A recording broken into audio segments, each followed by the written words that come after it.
ನಾನು ಈ ವಿಡಿಯೋ ಮಾಡ್ತಾ ಇರೋದು ರೀಜನಲ್ ಸನ್ಸ್ಕ್ರೀನ್ ಬಗ್ಗೆ. ಇದೆ ಆನ್ಲೈನಲ್ಲಿ. ಸೊ ಅದನ್ನು ನಾನು ರಿವ್ಯೂ ಮಾಡಿ ತೋರಿಸ್ತಾ ಇದ್ದೀನಿ ಹೇಗೆ ಬಂದಿದೆ ಅಂತ ಹೇಳಿ. ತುಂಬ ಜನ ಇದು ಫಸ್ಟ್ ಟೈಮ್ ನಾನು ಆರ್ಡ್ರ್ ಮಾಡಿರುವಂಥದ್ದು. ಸೊ ನನಗೆ ಇದು ರಿಯಲ್ಲಾ ಫೇಕಾ ಅಂತ ಡೌಟ್ ಆಯಿತು. ಸೊ ಅದಕ್ಕೆ ಅದನ್ನು ಇಮಿಡಿಯೇಟಾಗಿ ನಾನು ವಿಡಿಯೋ ಮಾಡಿ ನಿಮ್ಮ ಜೊತೆ ಶೇರ್ ಮಾಡ್ತಾ ಇದ್ದೇನೆ. ಅದಕ್ಕೆ ಕೂಡ ನಾನಲ್ಲಿ ಫೇಕ್ ಆರ್ ರಿಯಲ್ ಅಂತ ಹೇಳಿ ಹಾಕಿದ್ದೀನಿ ಕೂಡ. ಯಾಕೆ ಅಂತ ಹೇಳಿದ್ರೆ ಇವತ್ತು ಮಾರ್ಕೆಟಿಂಗಲ್ಲಿ ಡೂಪ್ಲಿಕೇಟ್ಸ್ಗಳು ತುಂಬ ಸಿಗ್ತಾ ಇದೆ.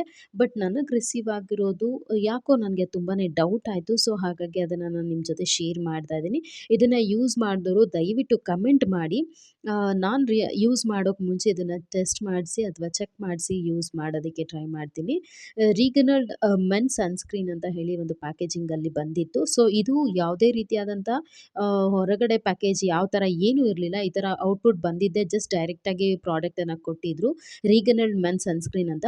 ನಂಗೆ ಡೌಟ್ ಬಂದಿದ್ದು ಫಸ್ಟ್ ಟೈಮ್ ಈ ಥರ ಅದನ್ನು ಮೇಲ್ಗಡೆ ಯಾವುದೇ ಬಾಕ್ಸ್ಗಳು ಇಲ್ಲದೇ ಡೈರೆಕ್ಟಾಗಿ ಕೊಟ್ಟಿರೋದು ಒಂದಾಗಿತ್ತು. ಅದ್ರ ಜೊತೆಗೆ ನಾನು ನಿಮಗೆ ಪಿಕ್ಚರಲ್ಲಿ ತೋರಿಸಿದ್ದೀನಿ. ರೀಗನಲ್ಡ್ ಅಂತ ಹೇಳಿ ಮೆನ್ ಅಂತ ಹೇಳಿ ಮೇಲ್ಗಡೆ ಬರೆದಿತ್ತು. ಇಲ್ಲಿ ಮೇಲ್ಗಡೆ ಕಾಣಿಸ್ತಾ ಇದೆಯಲ್ಲ ಅಲ್ಲಿ.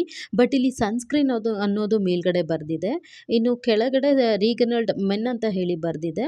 ಸೊ ಇದು ಒರಿಜಿನಲ್ ಡೂಪ್ಲಿಕೇಟ್ ಅನ್ನೋದೇ ನನಗೆ ಡೌಟ್ ಆಗ್ತಾಯಿತ್ತು. ಇನ್ನೊಂದು ಏನು ಅಂತ ಹೇಳಿದ್ರೆ ಇದಕ್ಕೆ ಯಾವುದೇ ರೀತಿಯಾದಂಥ ಇದು ಮೆಡಿಕಲ್ ಶಾಪ್ ಅಥವಾ ಇನ್ನೆಲ್ಲಾದರೂ ನಾವು ಪರ್ಚೇಸ್ ಮಾಡಿದಿದ್ರು ಕೂಡ ಈ ರೀತಿಯಾಗಿ ಕ್ಯಾಪ್ ಇಲ್ಲ.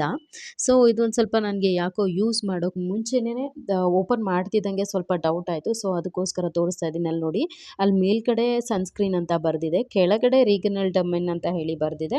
ಬಟ್ ಇದ್ರದ್ದು ಬಾಕ್ಸ್ ಕೂಡ ಸ್ವಲ್ಪ ಚೇಂಜಸ್ ಇದೆ, ನೋಡ್ಬೋದು ನೀವು. ಇದನ್ನು ಓಪನ್ ಮಾಡಿ ಕೂಡ ನಾನು ನಿಮಗೆ ತೋರಿಸ್ತೀನಿ. ನಾನು ಅದನ್ನು ಓದ್ತಾ ಇದ್ದೆ, ಇದು ಒರಿಜಿನಲ್ಲ ಡೂಪ್ಲಿಕೇಟಾ, ಹೌ ಟು ಯೂಸು, ಏನೆಲ್ಲ ಇದೆ ಅಂತ ಹೇಳಿ. ಇಂಗ್ರೀಡಿಯೆಂಟ್ ಅನ್ನೋದರಲ್ಲಿ ಸೆಂಟ್ರಲ್ ಅಮೇರಿಕಾ ಅಂತ ಹೇಳಿ ಬರೆದಿದೆ. ಇಂಗ್ರೀಡಿಯೆಂಟ್ ಏನೆಲ್ಲ ಹಾಕಿರ್ತಾರೆ ಅಂತ ಬರೆದಿರಬೇಕು. ಇದು ಸೆಂಟ್ರಲ್ ಅಮೇರಿಕಾ ಅಂತ ಹೇಳಿ ವರ್ಡನ್ನು ಸೇರಿಸಿದ್ದಾರೆ. ಇಲ್ಲಿ ನೋಡಿ, ಸನ್ಸ್ಕ್ರೀನ್ ಅನ್ನೋದು ಮೇಲ್ಗಡೆ ಇದೆ, ಆಮೇಲೆ ಆ ಟ್ಯೂಬ್ ರೀತಿ ಬರಬೇಕಿತ್ತು. ಬಟ್ ಇದು ಈ ರೀತಿ ಆಗಿದೆ. ಯಾರಾದರೂ ಈ ಒಂದು ಕ್ರೀಮ್ನ ಬಳಸಿದರೆ ದಯವಿಟ್ಟು ಕಮೆಂಟ್ ಬಾಕ್ಸಲ್ಲಿ ತಿಳಿಸಿ. ಸೊ ಇಲ್ಲಿ ನೋಡ್ಬೋದು, ನಾನು ನಿಮಗೆ ತೋರಿಸಿನಿ. ಸ್ಕಿನ್ ಟೈಪ್ ಅಂತ ಹೇಳಿ ಕೊಟ್ಟಿದ್ದಾನೆ. ಇಂಗ್ರೀಡಿಯೆಂಟು ಸೆಂಟ್ರಲ್ ಅಮೇರಿಕಾ ಪ್ರೊವೈಡೆಡ್ ಅಂತ ಹೇಳಿ ಕೊಟ್ಟಿದ್ದಾನೆ. Provides the skin with protective ಅಂತ ಹೇಳಿ ಕೊಟ್ಟಿದ್ದಾರೆ. ಸೊ ಡಿಸ್ಕ್ರಿಪ್ಷನ್ ಕೂಡ ಹೆಲೋ ಕೇರ್ ಅಥವಾ ಅಡ್ವಾನ್ಸ್ ಆಫ್ SPF ಅಂತ ಹೇಳಿ ಕೊಟ್ಟಿದ್ದಾರೆ.